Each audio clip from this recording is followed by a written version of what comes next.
এখন আমাদের পশ্চিমবঙ্গের আবহাওয়ার পরিস্থিতি তাতে যেমন আমাদের বলা হয়েছে যে আজকে বা আগামীকাল আমাদের কয়েকটা জেলাতে বজ্রবিদ্যুৎ সহ বৃষ্টিপাতের সম্ভাবনা রয়েছে। যেমন আজকে মূলত রাত্রের দিকেই সম্ভাবনা কিছুটা রয়েছে ঝাড়গ্রাম, পূর্ব পশ্চিম মেদিনীপুর। আর আগামীকাল পূর্ব পশ্চিম মেদিনীপুর, উত্তর দক্ষিণ চব্বিশ পরগনা, কলকাতা, হাওড়া, হুগলি, বাঁকুড়া, নদিয়া, ইস্ট বর্ধমান এইসব জেলাতে কিছুটা সম্ভাবনা রয়েছে যে বজ্রবিদ্যুৎ সহ বৃষ্টিপাতের। আর বজ্রবিদ্যুৎ এর যেটা সতর্কতা দেওয়া রয়েছে সেটা হচ্ছে পূর্ব পশ্চিম মেদিনীপুর, উত্তর দক্ষিণ চব্বিশ পরগনা, কলকাতা, হাওড়া আগামীকাল। এই দুদিনই আমাদের এই বৃষ্টিপাতের সম্ভাবনা বলা হয়েছে। আবার 25 তারিখ থেকে মূলত শুষ্ক আবহাওয়াই থাকবে। তাপমাত্রা, রাতের তাপমাত্রা বা দিনের তাপমাত্রা খুব বেশি তারতম্য হওয়ার সম্ভাবনা নেই। তবে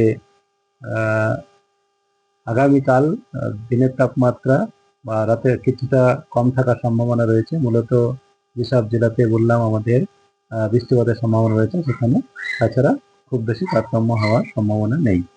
কলকাতা তার পার্শ্ববর্তী অঞ্চলে যেটা আছে, কলকাতা পার্শ্ববর্তী অঞ্চলে আগামীকাল আমাদের মূলত আংশিক মেঘলা আকাশ, তার সঙ্গে বজ্রবিদ্যুৎ সহ বৃষ্টিপাতের এক পর্যবস্থার সম্ভাবনা রয়েছে।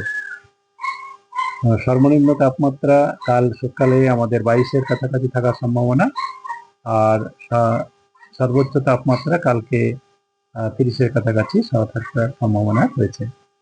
এই হচ্ছে এখনকার আমাদের পূর্বাভাস। আর এই বৃষ্টিপাতের সম্ভাবনা যেটা গড়ে উঠছে তাতে আমাদের বঙ্গোপসাগর থেকে কিছুটা জলীয় বাষ্প ঢুকছে, আর একটা নিম্নচাপ রেখা বায়ুর নিম্ন স্তরে রয়েছে আমাদের পশ্চিমবঙ্গ থেকে উড়িষ্যা পর্যন্ত। আজকে উড়িষ্যাতে অলরেডি আমাদের কিছু এলাকাতে হচ্ছে, আর আমাদের রাত্রের দিকে যেমন আমাদের উড়িষ্যা সংলগ্ন জেলা যেমন আমাদের ঝাড়গ্রাম, পূর্ব পশ্চিম মেদিনীপুরে কিছুটা সম্ভাবনা রয়েছে। তবে আগামীকাল আমাদের বেশি সম্ভাবনা রয়েছে, যেমন আমি বললাম যেসব জেলাতে, ওইসব জেলাতে বৃষ্টিপাতের বেশি সম্ভাবনা রয়েছে। এই হচ্ছে এখনকার আমাদের পূর্বাভাস। হ্যাঁ, উত্তরবঙ্গের ক্ষেত্রেও কিছুটা বৃষ্টিপাতের সম্ভাবনা রয়েছে দু একটা জেলাতে, যেমন দার্জিলিং, জলপাইগুড়ি এবং কালিম্পং। বাকি মূলত শুষ্ক আবহাওয়ায় থাকবে।